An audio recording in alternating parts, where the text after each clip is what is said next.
Ang basa ng ating kapalaran ngayon ay maaring tumutukoy sa iyo, o sa ibang tao, na kapareho mo na zodiac sign. Ito ay isang simpleng gabay po lamang. Tanging ang Panginoon lamang ang siyang nakakaalam sa magaganap sa ating buhay.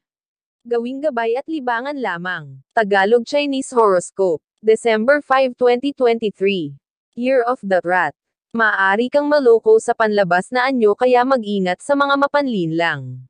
Ingatan hindi lang ang sarili kundi maging ang mga bagay na kapaki-pakinabang sa'yo dahil malaki ang posibilidad na ikaw ay mawalan. Maswerteng numero, 12, 15, 25, 30. Year of the Ox. Ikaw ang magsisilbing susi para mabuksan ang pinakatatagong lihim ng isang taong malapit sa'yo. Kahit pa wala kang masamang intensyon ay hindi pa rin magiging maganda ang dating nito sa kanya at ikakalungkot mo ito. Maswerteng numero, 3, 7, 17, 20. Year of the Tiger. Kahit na anong pag-stalk ang gawin mo sa iyong ex ay wala ring mangyayari. Hindi na siya babalik sa'yo at wala nang chance para muli kayong magkabalikan. Panahon na para tuluyan kang bumitaw sa inyong nakaraan.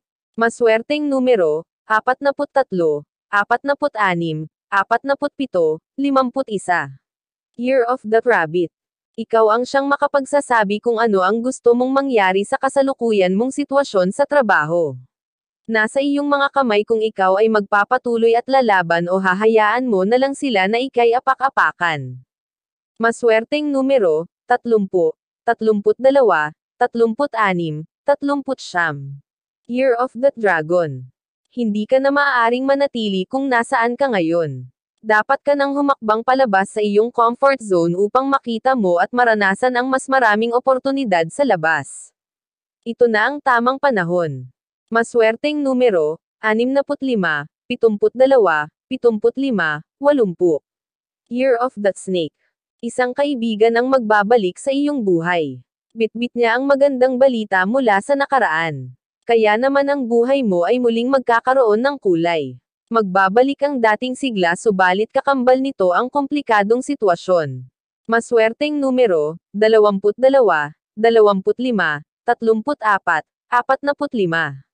Year of the Horse. Magaling ang magiging bago mong katandem sa trabaho.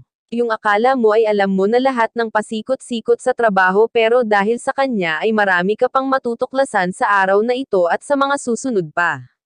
Maswerteng numero, 1, 2, 4, 8. Year of the Sheep. Matataranta ka ngayon sa pag-iisip ng ay rason para maiwasan ang isang tao na ayaw mong makasama. Pero sasadyain ng tadhana na kayo ay paglapatan. Kaya sa ayaw mo at sa gusto ay makakasama mo siya sa araw na ito. Maswerteng numero, 16, 19, 20, 32. Year of the Monkey.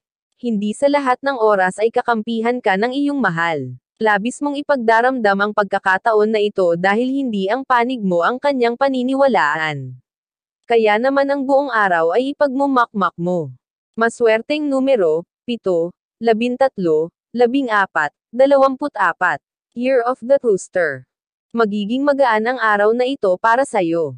Ang buong maghapon ay maigugugol mo sa pagpapahinga na matagal mo nang inaasam dahil sa masyadong kaabalahan sa trabaho nitong mga nakaraang araw. I-enjoy mo lang ito. Maswerteng numero, 20, 29, 35, 48. Year of the Dog. Wala kang talento sa isang sitwasyon na papasukin mo kaya naman mahihirapan kang labasan ito. Kakailanganin mo ang tulong ng isang kaibigan upang malusutan mo ang pinasok mong hindi pinag-isipan. Maswerteng numero, 41, 43, 56, 58. Year of the Pig. Makikilala mo na rin sa wakas ang tao na makapagbibigay sa'yo ng bagong inspirasyon. Makakadaop ang palad mo siya sa isang event na pupuntahan mo at hindi mo akalain na siya ang muling makakapagpangiti sa'yo. Maswerteng numero, 15, 22, 33, 36. Iyan ang Tagalog Chinese Horoscope. December 5, 2023. Maraming salamat.